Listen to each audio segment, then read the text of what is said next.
How about आपण आजची सेशनची सुरुवात जरा एका स्टोरीनी केली तर? कोणाकोणाला स्टोरी आवडते? मला खूप आवडते स्टोरी. Do you like? या? चलो मग मला त्याच्यासाठी सगळ्यांचे कॅमेराज ऑन पाहिजे, सगळ्यांच्या चेहऱ्यावरती स्माइल ऑन पाहिजे मला. जे अगदीच कुठेतरी ट्रॅव्हल करतात आहे, काहीतरी करतात, इट्स ओके. बंद ठेवला तर पण नक्की ऐका. Recording not available. तरी कितीही इम्पॉर्टंट झाला session, recording not available. You have to show up. Yes. Amazing. चलो एव्हरीबडी कॅमेरा ऑन. स्टोरी ऐकायची कोणाकोणाला, मग त्यांनी कॅमेरा ऑन करायला पाहिजे. चलो चलो प्रीती, आजो आजो, ऐकायची Sharvari. Yes. The story is about a monk. एक साधू असतो, एक मॉन्क असतो, आणि तो सिनियर वाला मॉन्क असतो बरं का. आता असा लर्नर वाला नसतो तो. आणि त्याला असं वाटतं की आता मी या लेवल पर्यंत पोहोचलोय, आता नेक्स्ट लेवल आपण गाठायला पाहिजे, एनलाइटमेंट वाली, है ना. की जिथं आता सगळं नॉलेज आहे, तर सगळ्या गोष्टी आहे, तर मला अजून पुढच्या जर्नीला जायचंय, असं त्याला वाटत असतं. आणि मग जसं आपण प्रत्येक वेळेस नाही का एका स्टेपवरून दुसऱ्या स्टेप, मग दुसरी स्टेप असं करत जात असतो ना आपल्या लाईफमध्ये, तसं याची माउंटचे पण स्टेप्स असतात ना, की हा लेवल 1 स्टेप झाली, नाही का, लेवल 2. तर त्याला असं वाटतं की आता मला थोडंसं नेक्स्ट लेवलला जायचंय. तर हा जो मॉन्क होता, की इथे खूप वर्षांपासून होता ना या मॉनेस्ट्रीमध्ये, जिथं जिथे हे सगळे लोक येऊन साधना करायचे. तर खूप दिवसांपासून होता ते. त्यांनी सगळे धर्मग्रंथ वाचले होते, जे काही रिच्युअल बुक्स असतील सगळं काय वाचून झालेलं, आणि एकदम एक्सपर्ट होता तो त्याच्यामध्ये. म्हणजे त्याला एक्झॅक्टली माहित होतं या ग्रंथामध्ये काय लिहिलं, या ग्रंथामध्ये काय आहे, आणि सगळं काही जे काही नॉलेज होतं सगळं काही त्याला माहित. आणि आता त्याचा एम होता त्याच्या लाईफमध्ये, की आता मला त्या नेक्स्ट लेवल, मेडिटेशनच्या नेक्स्ट लेवलला मला जायचंय, की या मेडिटेशनच्या थ्रू, या मार्गातून मी माझी खरी नेक्स्ट लेवलची यात्रा करणार आहे. आणि यासाठी तो स्वतःला सांगत असतो, की सगळ्यात महत्वाचा घटक त्याला जो पाहिजे असतो, तो शोधत असतो. तो असतो, की मी मेडिटेशन करताना मला कुठला डिस्टर्बन्स नकोय. त्याला एकच असते, की तो एक ठरवतो की मला करायचंय. मला ती माझी एक स्थिती आहे ती मिळवायची या मेडिटेशन मधून. मग त्या मेडिटेशन साठी ना, हे मला जे पाहिजे, जे मेन इम्पॉर्टंट गोष्ट आहे, की ते म्हणजे मला कुठंतरी डिस्टर्बन्स नको, कोणी मला डिस्टर्ब नाही करायला पाहिजे, तेव्हा मी त्या स्टेट मध्ये पोहोचणार आहे. मग काय करतो तो, विचार करतो, चला आता हे आपलं जे काही मॉनेस्ट्री आहे, जे साधनेचं केंद्र आहे, आपण तिथं एखाद्या कोपऱ्यात जाऊन बसूया. मग तो जाऊन बसतो, पण तिथं काय होतं, आता एवढं मोठं ते केंद्र असतं, की तिथे सगळे लोक ये जा करत असतात. बाकीचे ज्युनियर मॉन्क्स, जे साधक असतात, ते पण येत असतात, फ्रिक्वेंटली ये जा करत असतात. मग खूप सारं तिथं बऱ्याचदा येऊन चॅन्टिंग असतं ना, का मंत्रा चॅन्टिंग हे ते, किंवा कधी कधी एकमेकांशी बोललेलं जात असायचं. मग काय व्हायचं, तो बसला खरं तिथे, जो सिनियर मॉन्क होता, पण मग तो खूप डिस्टर्ब झाला, की अरे किती किती नॉईज आहे इथे, खूप सारा आवाज आहे, सगळेजण सारखं बोलतात आहे, आणि मग तो डिस्टर्ब व्हायला लागला. तो म्हणतो की छे छे, मला इथं काहीच मला फोकसच नाही होत आहे माझ्या मेडिटेशनला. आणि तो थोडासा इरिटेट होतो, आणि मग काय करतो, म्हणतो जाऊ दे, इथं काही उपयोग नाही, मला वाटत नाही या केंद्रात काय होईल, आपण इथून कुठेतरी दुसऱ्याच जागा शोधायला पाहिजे. मग काय करतो, पडापडा उठतो, काहीतरी पटकन उचलतो, की काय लागणार आहे मला, थोड्या गोष्टी घेतो आपल्या बरोबर, आणि तो म्हणतो की आपण ह्याच्यापासून जरा लांबच जाऊ. मग तो लांब जात असताना त्याला काय दिसतं, बोधी ट्री, ते बोधी धर्माचं जे झाड असतं ते दिसतं, जिथे गौतम बुद्धा जिथं मेडिटेशन करायचं ते झाड दिसतं. तो म्हणतो वाह, दिस इज द परफेक्ट प्लेस, की जिथे भगवान बुद्ध त्यांनी स्वतः ती मेडिटेशन स्टेट याच झाडाखाली बसून त्यांनी ती गाठली होती. What a beautiful place. मग तो म्हणतो याच्यापेक्षा सुंदर जागा असूच शकत नाही दुसरीकडे, या पूर्ण जगामध्ये याच्यापेक्षा काही असू शकत नाही, की जिथं भगवान बुद्धाने ती निर्वाणा स्टेट अचीव केली होती. तर तो म्हणते wow, I am so blessed, किती फॉर्च्युनेट आहे की मला इथं बसून मेडिटेशन करायला मिळणार आहे. मग काय, मस्त त्याने ते जे काय त्यांनी बसायला वगैरे आणले असतो तो मस्त बसतो तिथे, एक छान जागा शोधतो आणि मेडिटेशनला तो तिथे बसतो. त्याने त्याचं पोश्चर घेतलेलं असतं, छानपैकी तो बसतो. मेडिटेशन मध्ये जात असतो, मेडिटेशनला बसलेला असतो. थोड्याच वेळात काय होतं, त्या झाडावरती खूप सारे पक्षी येतात आणि चिवचिवाट चालू होतो. मग थोडा वेळ इकडे तिकडे त्याचं लक्ष जातं. मग तो चिवचिवाट अजून वाढतो, कारण ते पक्षी पण काहीतरी बोलत असतात एकमेकांशी. आणि मग तो पक्ष्यांचा चिवचिवाट पण त्याला डिस्टर्ब करायला लागतो. म्हणतो यार, मला मेडिटेशन साठी एवढं सगळं सोडून मी इथं आलो आणि इथं पण मला डिस्टर्ब होतोय. की तो चिवचिवाट, कधी कधी तो चिवचिवाट पण आपल्याला छान वाटतो, पण तो त्याला नकोसं वाटायला लागला. तो म्हटलं मला मेडिटेशनच करता येत नाही. असं राग आला त्याला, असं एकदम चेहऱ्यावरती असं, काय चाललंय, मला कुठं जायचंय, काय म्हणजे एक जागा सापडत नाहीये. मग तो काय करतो, पुन्हा तिथून त्याचं बस्तान उचलतो, म्हणून आता मला दुसरीकडे काहीतरी शोधायला पाहिजे. मग असं जात असताना तो एक नदी काठी येतो. त्यांची जिथं मॉनेस्ट्री असते, कदाचित ही स्टोरी ऐकली पण असेल काही जणांनी. मॉनेस्ट्रीच्या शेजारी जी काही नदी असते ती वाहत असते, त्याच्या नदी काठी येतो. आणि जेव्हा तो नदी काठी जातो, बसतो तिथे आणि बघतो आता कुठं जागा बरं बसावी, आपण कुठं मला डिस्टर्ब नाही होणार. मग असं बघतच असतो, तो नदीकाठी बसतो आणि म्हणतो, ही जागा कशी असेल, कोणीच नाही डिस्टर्ब कर, आजूबाजूला कोणी व्यक्तीच नाहीये. अरे, बघतो इथं काही पैसा पक्ष्यांचा पण काही किलबिलाट नाहीये. अरे हे भारी आहे, ही चांगली जागा दिसते, असं विचार करतच असतो. तर त्या नदीतून ना एक एम्प्टी बोट जात असते. तर म्हणतो, अरे व्हॉट इफ मी त्या एम्प्टी बोट मध्ये जर बसलो तर, काहीच डिस्टर्बन्स नाही, कोणी येणारच नाही जवळ. मग तो काय करतो, त्या रिकाम्या बोटीत जाऊन बसतो. जरा आजूबाजूला बघतो, हा आता इकडे काही पक्षी पण याचा काही संबंध दिसत नाहीये, त्यामुळे काही डिस्टर्ब नाही करायला येणार. मग तो मस्त आनंदाने त्याच्यामध्ये अं, बसतो आणि मेडिटेशनला सुरुवात करतो. आणि ती बोट हळूहळू कुठे जात असते, मिडल ऑफ द लेक, जिथं म्हणजे ती मिडल ऑफ द रिव्हर, की ऍब्सोल्युटली तिथं कोणीच दिसत नाही, आजूबाजूला कोणी दिसत नाही, कुठलेच आवाज नाही. फक्त काय दिसतंय त्याला आजूबाजूला, फक्त पाणी आणि पाणी दिसतंय. पुन्हा एकदा नजर टाकतो, काही बर्ड्स पण दिसत नाहीये, पूर्ण आकाश कसं रिकामं त्याला दिसतंय. मग जरा पाण्यात मध्ये खाली नजर टाकतो, त्याला सगळे फिश दिसतात. तो अजून करतात फिश काय आवाज करणार, ते काय आवाज नाही करणार. त्यामुळे हा परफेक्ट स्पॉट सापडलाय मला, जिथं मी मस्त बसू शकतो आणि मेडिटेशन करू शकतो शांतपणे. त्याला फार भारी वाटतं, खूप खुश होतो तो. आणि खुश झाल्यामुळे तो स्माइल करतो आणि मस्त मेडिटेशन मध्ये बसतो. त्याने त्याने छान त्याचे पोश्चर घेतलेलं असतं आणि मेडिटेशन करायला खूप वेळ जातो मेडिटेशन मध्ये. त्याला अजून अजून अधिक अधिक खूप भारी फिलिंग येतं, अमेझिंग फिलिंग. एक्झॅक्टली त्याला जे पाहिजे होतं ना, त्याला ते मिळत असतं. जे काही त्याने आजपर्यंत ड्रीम केलेलं असतं, विश केलेली असते की मला या स्टेट मध्ये जायचंय, एक्झॅक्टली त्याला हे सगळं काही मिळत झालेलं असतं. तो बरोबर त्या स्पेस मध्ये जात असतो, त्याची स्वतःची स्पेस, एकदम शांत स्पेस. आणि असं वाटतं ना आपल्याला, जेव्हा आपण सगळेजण मेडिटेशन करतो आणि ज्या स्पेस, त्या स्टेट मध्ये पोहोचतो आपण, है ना, की एकदम शांत वाटतं, असं वाटतं आता इथून बाहेर न्यायला पाहिजे, अजून थोडा वेळ थांबू, अजून थोडा वेळ थांबू. तसंच त्याला पण वाटतं की ती त्याला हवी असणारी जी स्टेट असते ना, तो आता पोहोचणारच असतो तिथे, की त्या मेडिटेशनच्या पॉइंटला, है ना. पण सडनली काय होतं, कोणीतरी त्या बोटीला जणू काही कोणीतरी नॉक करते, असं टक टक असा आवाज येतो. मग त्याला क्षणिक वाटतं की काहीतरी माझाच आवाज, काही माझाच मनातून आवाज येतोय, माझंच माइंड काहीतरी आवाज करते म्हणून येते. तो आपला पुन्हा कंटिन्यू करतो, पुन्हा टक टक. एकदा इग्नोर करतो आवाज, की नाही चालेल, कशाला कोटी तर कोण येणार आहे नॉक करायला. पण तो आवाज वाढतच जातो, टक टक टक.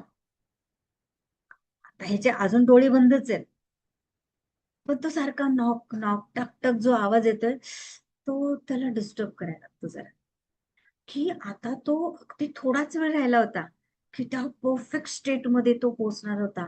एवढा सुंदर त्याला स्पॉट सापडला होता की कोणीच नव्हतं इथे.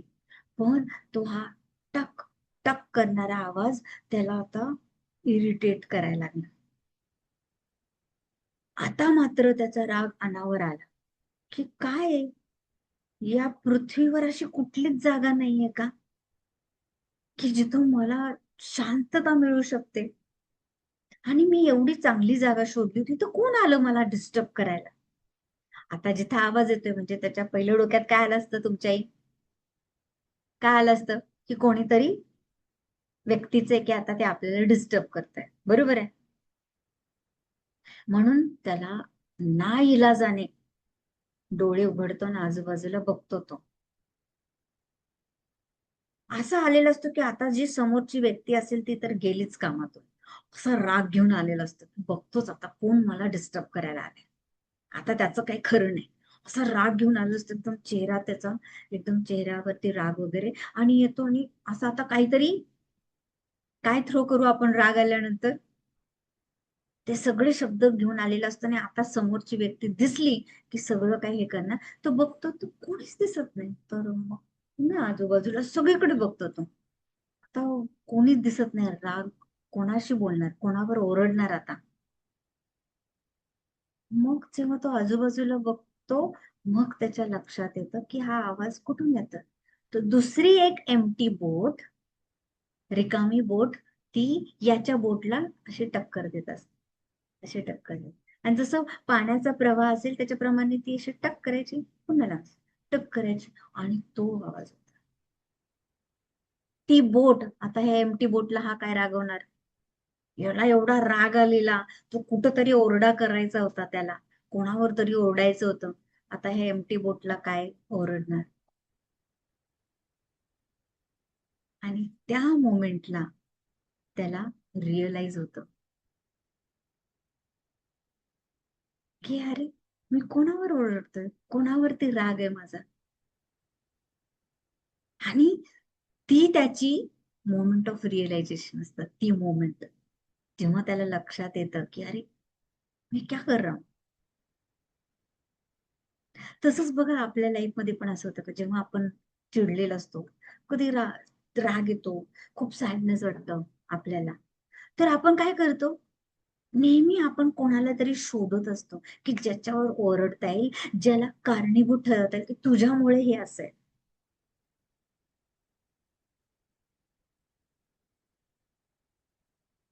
आता ती एम्प्टी बोट सापडली.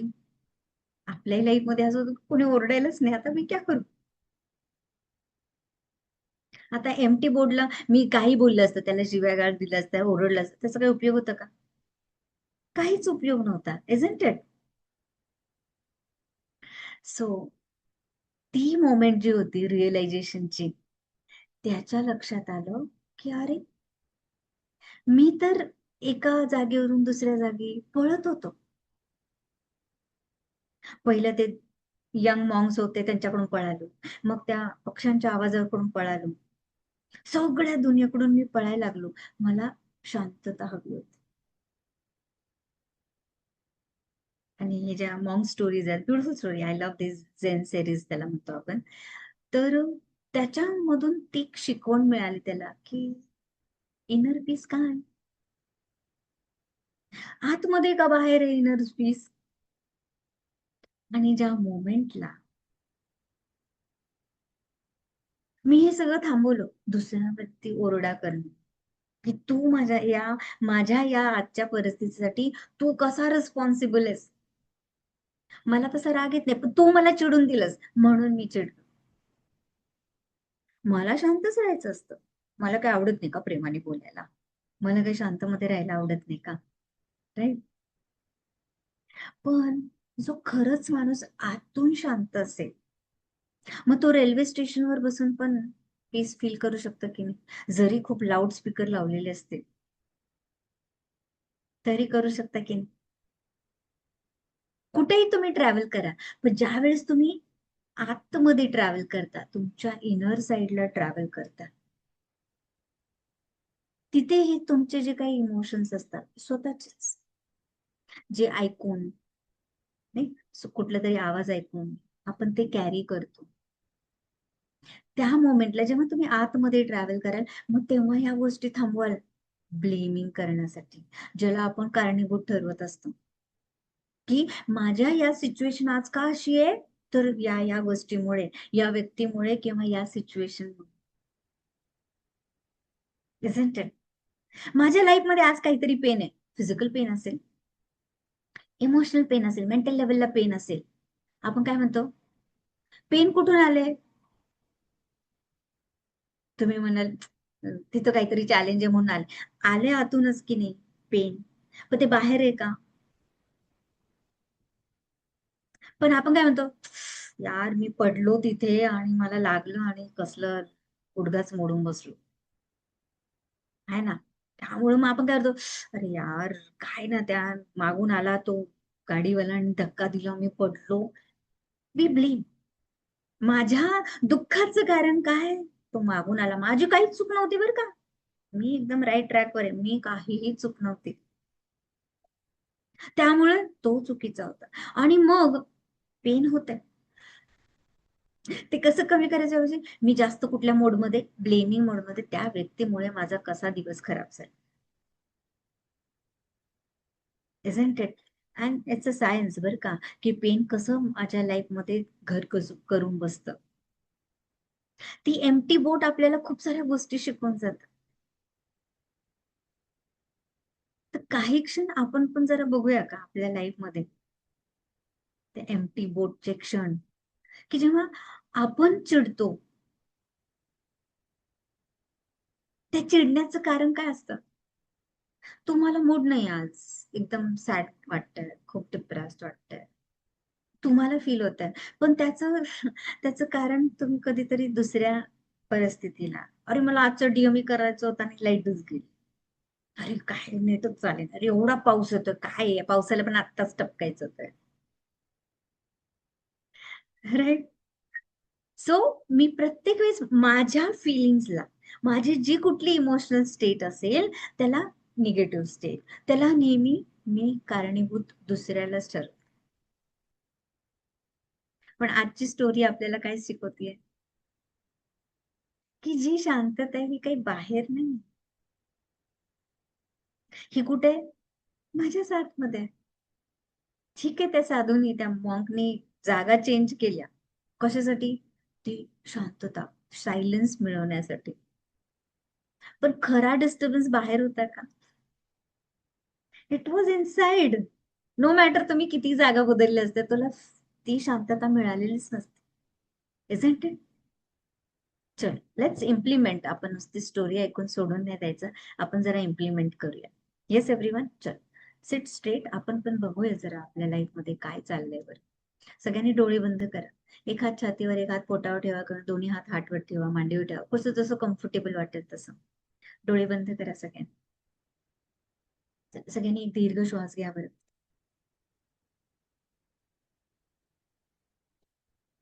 आणि तोंडाने सोडायचंय.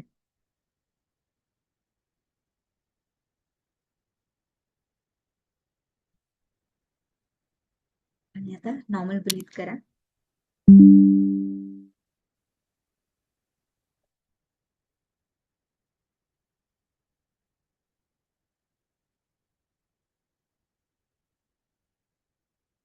जस्ट आपल्या लाईफ मध्ये जरा फिगर आउट करूया बरं आपण, की आपल्या स्वतःच्या लाईफ मध्ये त्या मॉंग सारखं आपण कुठे कुठे पळतोय बरं.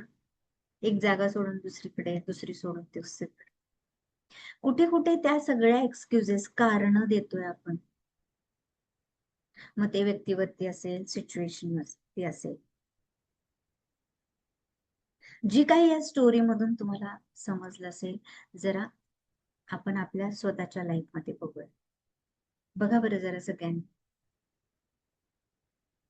की या स्टोरीमुळे तुम्ही त्या स्टोरीला तुमच्या रिअल लाईफ मध्ये कसं इम्प्लिमेंट कराल. तुम्ही जे तुम्हाला हवंय ते मिळवण्यासाठी, ते शोधण्यासाठी तुम्ही किती जागा बदलताय जरा बघा. Be very honest. स्वतःबद्दल स्वतःबाबतच ऑनेस्ट राहायचं. Because this is a real change आपण आपल्या आयुष्यात करणार आहे. So be very honest. It's okay. आता जरी आज जरी तुम्ही कुठल्या व्यक्तीला सिच्युएशनला जरी रिस्पॉन्सिबल ब्लेम करत असाल, इट्स ओके. पण बोला ते काय. जरा विचार करा बरं, खरंच ती व्यक्ती ती सिच्युएशन खरंच तुमच्या जी गोष्ट तुम्हाला हवी आहे आणि ती घडत नाहीये म्हणून ज्याला तुम्ही ब्लेम केलं, खरंच ती रिस्पॉन्सिबल आहे. जेव्हा तुम्हाला वाटतं हा ती व्यक्ती बदलली ना की मी बरोबर बदलेन, तू शांत राहा, बघ मी पण शांत राहू की ती परिस्थिती जरा एकदा संपली ना, आता जरा टेन्शन चालू आहे जॉबमध्ये, घरामध्ये, पैशांच्या ह्याच्यामध्ये, जरा ती संपली ना की मग मला पीस मिळेल, शांतता वाटेल. हा जरा आता स्ट्रेस चालू आहे, जरा एकदा ही फीस गेली ना की मग आनंदी आनंदच आहे. खरंच असं घडतं का? ह्याचा एंड कधी होतोय का? त्या मॉंगची स्टोरी रिलेट करा. बघा त्यांनी कसं कसं त्याला पण त्रास वाटला, पहिल्या लोकांच्या आवाजामुळे, मग पक्ष्यांच्या आवाजामुळे. आणि ज्यावेळेस त्याला वाटलं आता अब मिल गया मुझे जो लाईफ में चाहिए था, पण तिथं पण ती रिकामी बोट येऊन धडकली.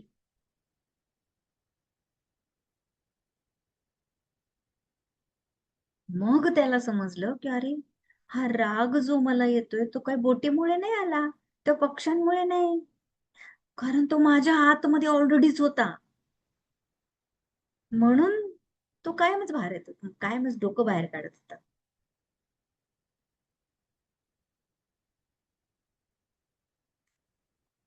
Just feel it everybody.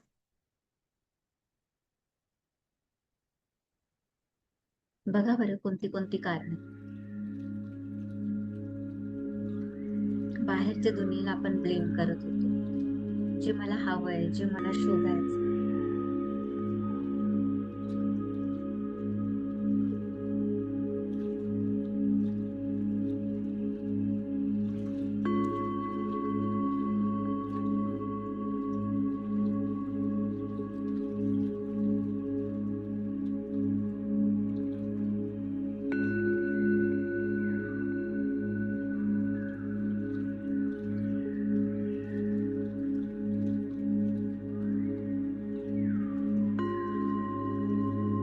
बघा काय इन्साइट्स मिळतात ते.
ब्युटिफुल. जस्ट रब युअर हँड्स. हात एकमेकावरती रब करा. आपल्या डोळ्यावरती ठेवूया.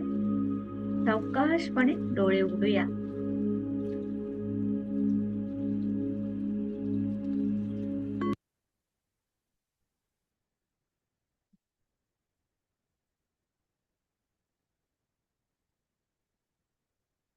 तुम्हालाही तुमचं लर्निंग मिळालं असेल नाही का? आपल्याही आयुष्यात असंच घडतं ना.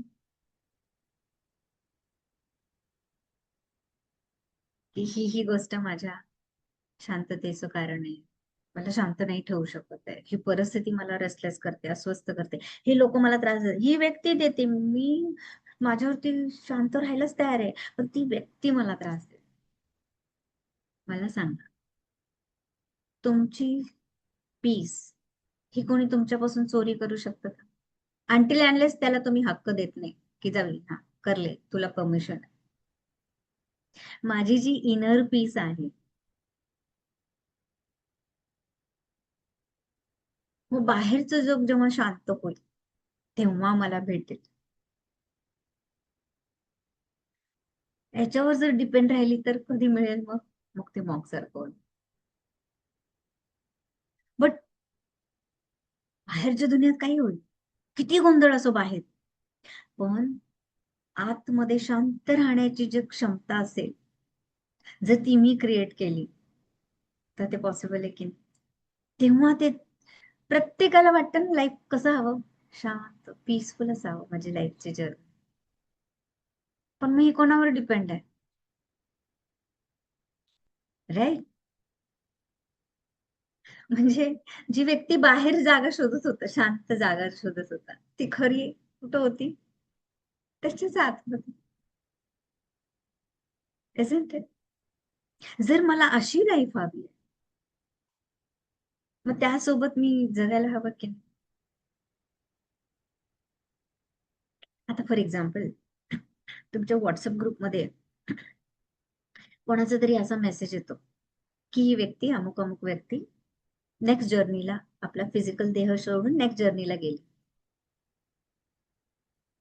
तुम्हाला ती व्यक्ती माहित असेल नसेल, तुम्ही मेसेज काय टाकता?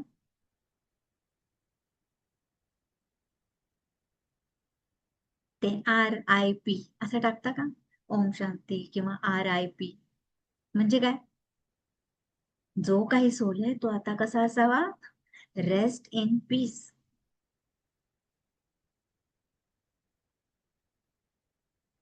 पण व्हॉट इफ ते जेव्हा तो जातोय जग सोडून, तेव्हा आपण त्याला म्हणतोय रेस्ट इन पीस वर, आणि जिवंत असताना मी लिव्ह इन पीस करतो का?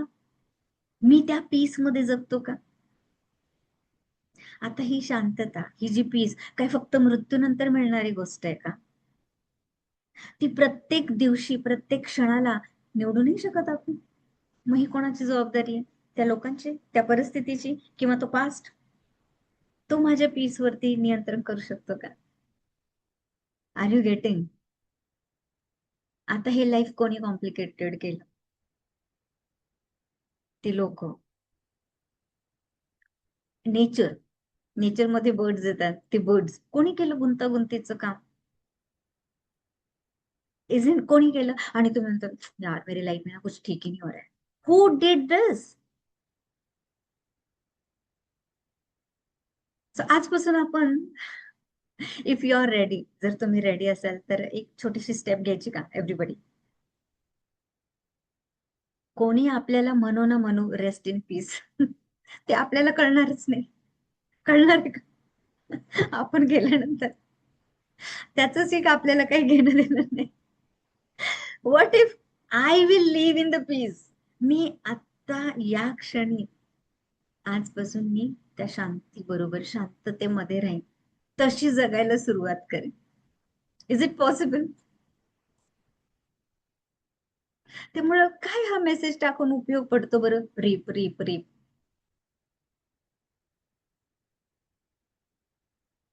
असं काय? जी व्यक्ती आजूबाजूला कितीही गोंगाट असेल, क्राऊड असेल, जी शांत जगायला शिकेल ना,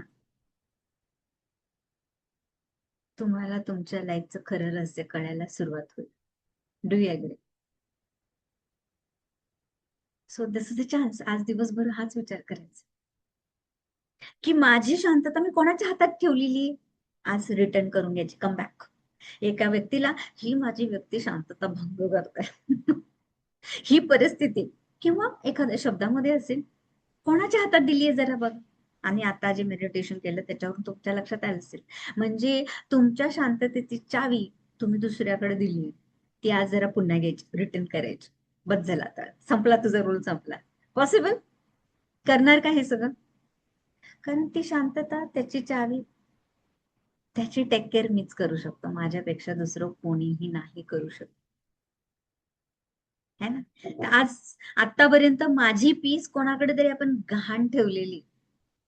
डू यू ऍग्री? कुठल्या तरी व्यक्तीकडे, परिस्थितीकडे, काहीतरी कुठंतरी दुसरीकडे दिले, दुसऱ्यांच्या हातात दिले. किती वेळा जायचं त्याला मागायला, अरे देणारे देणारे प्लीज देतो, ती काय देत नाही. राईट. आणि मग ती पीस जी आयुष्यभर मिळतच नाही, मग ती अशी गेल्यानंतर ऐकायला मिळते, हा रेस्टेड पीस. राईट. लोक बदलतील नाही बदलतील, परिस्थिती बदलेल नाही बदलेल, जसे सीझन बदलतात, कधी बदलतील कधी नाही बदलेल, पण तुमच्या आतमध्ये ती जागा आहे, पीस. पीस फील करण्याची, ती शांतता फील करण्याची. त्यालाच दररोज भेटलं तर बरं राहील की नाही, है ना? त्यासाठी अगोदर मी लिव्ह इन पीस करायला पाहिजे की नाही, ते शिकू शकतो का आपण? इज इट व्हेरी डिफिकल्ट का इझी आहे? म्हणजे जिवंतपणे आपण पीस मध्ये राहू शकतो का? मेल्यानंतरच कोणाला माहितीये की रेस्ट इन पीस राहणार आहे का अजून दुसरी जर्नी होणार आहे? Do we know? So let's make the commitment, live in piece.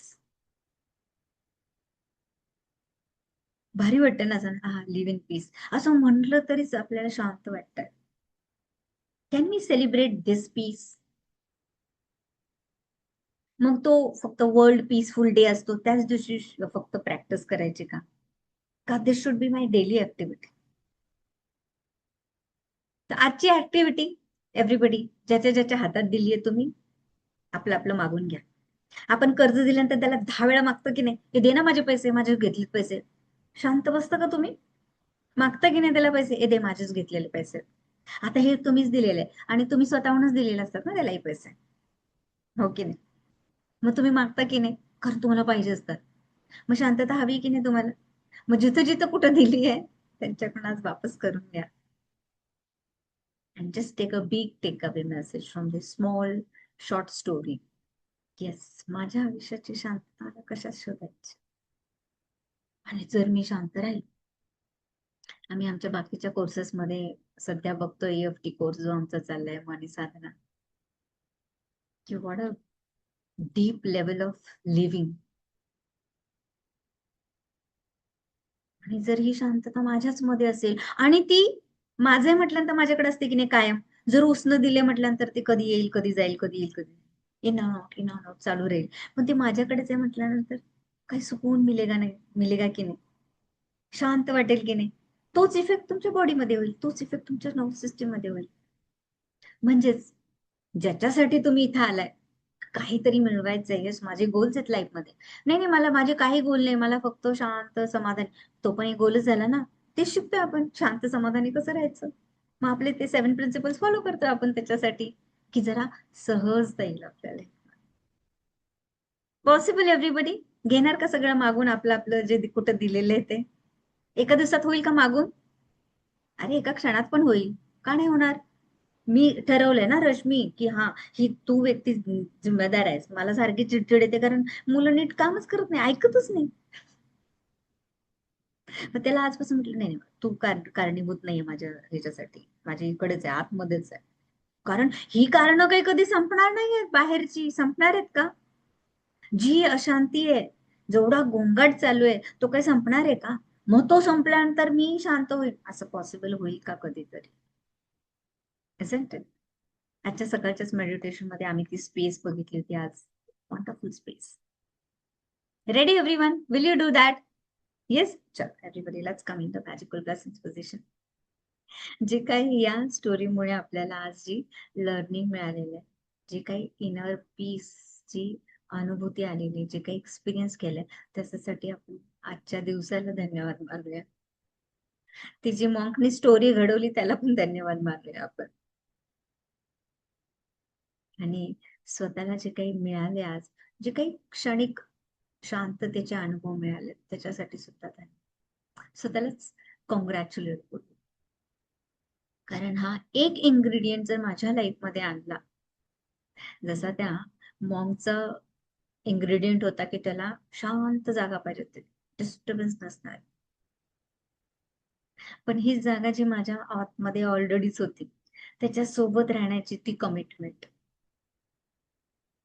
त्याच्यासोबत राहिल्याने माझ्या लाईफमध्ये होणाऱ्या सगळ्या गोष्टी कशा पूर्ण होतील बरं, सहज होतील, इझी होतील. त्याच्यासाठी आजच्या दिवसाचे धन्यवाद. अँड से एव्हरीबडी तथास्तु. Beautiful. Thank you so much, everybody, for receiving and giving these blessings. Thank you. Thank you. Thank you.